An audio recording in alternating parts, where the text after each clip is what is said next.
The term Jesus freak used to be an insult, and being called a hippie used to be a dirty word, yet it was the most radical thing a person could be back in the 1960s.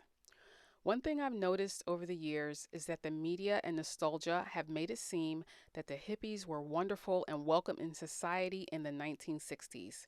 But these flower children were deemed radical and countercultural for a reason. The hippies rebelled in an effort to break away from their middle class upbringing and not replicate their parents' lives of working dull jobs and living a boring life in the suburbs when the country wasn't at war, that is. As part of their beliefs, the hippies grew their hair long and refused to be drafted into the Vietnam War. They also rejected their parents' religion.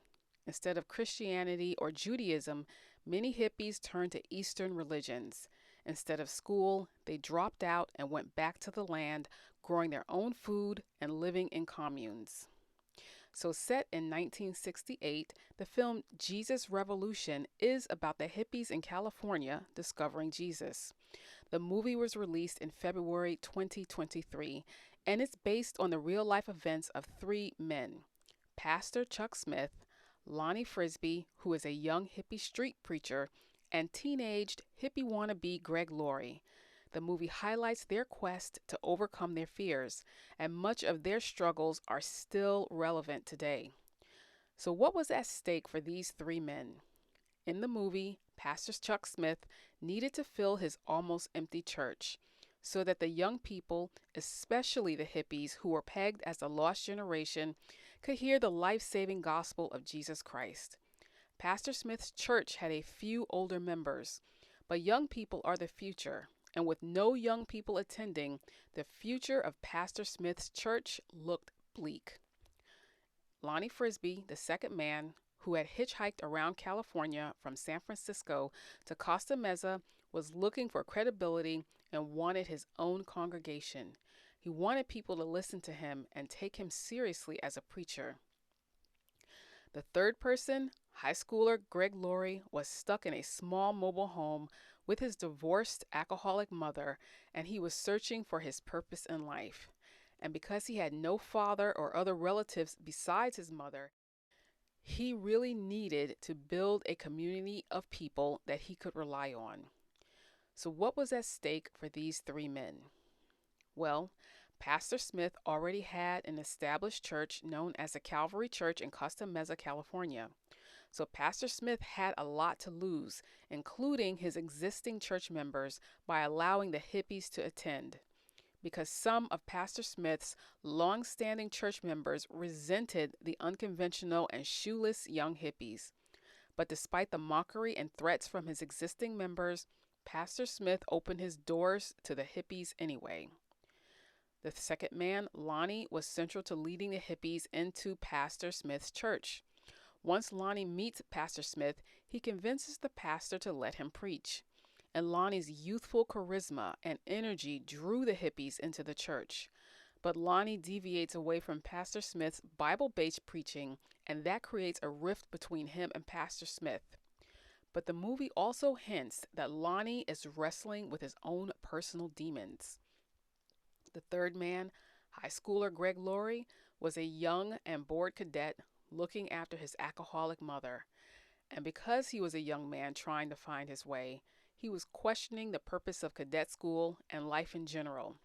In the meantime, he spends his afternoons drawing and toting a camera around taking pictures, which is how he meets this hippie girl, Kathy, who is his soon-to-be girlfriend.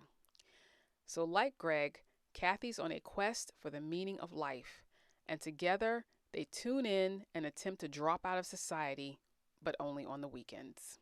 That is, until a near-death event scares Kathy out of the part-time hippie lifestyle. And she's the one who invites Greg to the Calvary Church, and that is what helps Greg build the community that he craves. So this story is about the hippies coming to Jesus, but it's equally a story about desperation. Because when we seek Jesus, it's usually because we're in desperate need of truth and salvation. And desperation is a radical feeling which drives people out of their comfort zones and into new territory. Sometimes that can be good, and sometimes it can be disastrous. which is why in this movie I noticed how often the characters talked about open doors. Open doors, of course, means new territory. So it makes sense that doorways were presented over and over again. Sex is one doorway, and that was hinted at in this movie but not really shown. Music is the second doorway. The music was used to drive rebellion, as shown in the scene with Greg and his girlfriend Kathy going to a Janis Joplin concert. And if you were born in the 60s, 70s, and 80s, you likely grew up listening to your parents play some of that music.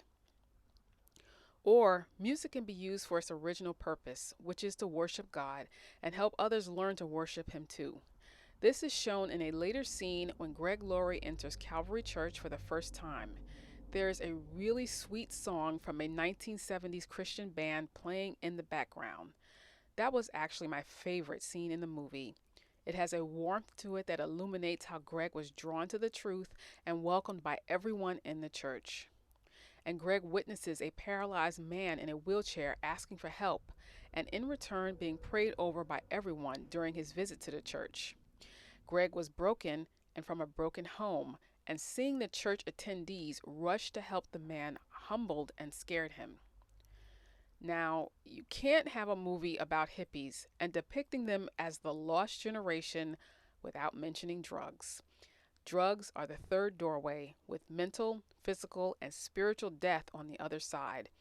And it's the door that Greg has started to walk through earlier before he chose the path, the doorway of Jesus Christ. If you like this video, go ahead and hit the like button. The fourth doorway was the spiritual realm, which is what Lonnie wanted to delve into using his own version of prophecy and what we know today as touch healing. And Pastor Smith quickly and firmly shut the door because Lonnie Frisbee was definitely not a prophet, no matter how much charisma he had. And I just have to say that if you've read the Bible, especially the Old Testament, then you know that being a prophet was not about having charisma, nor was it this wonderful experience where you went around telling people good things. For example, telling people that they would have health and wealth and abundance without turning to God first. No, because prophets are instruments of God. And in the Old Testament, God repeatedly used the prophets to warn Israel and Judah to stop their evil behavior and repent and return to their covenant relationship with Him. In century after century, most of the time, the people of Israel and Judah refused to listen. And these rebellious nations ended up enslaved and destroyed as punishment. Most of the people didn't want to hear about the consequences and punishment, and they stayed mad at the prophets. So prophets were unwelcome and sometimes hunted and killed. In today's social media mean streets, they'd be trolled, doxxed, and canceled. But getting back to the story, without giving away too many more spoilers, by the end of the movie, we witnessed Pastor Smith baptize dozens, if not hundreds, of people because he laid down his fear of losing his church. Lonnie gets to preach in Pastor Smith's church and have others listen to him without the seminary credentials. And Greg finds his purpose in life and he finds a community. And of course, as the young hippies grew older and had families, they eventually left their radical lifestyle behind, whether they became Jesus freaks or not. But Jesus Revolution's message is that being a Jesus freak is the most radical thing that anyone can be. So if you haven't seen Jesus Revolution yet, does this review make you want to watch it? What character did you identify with most? Comment down below.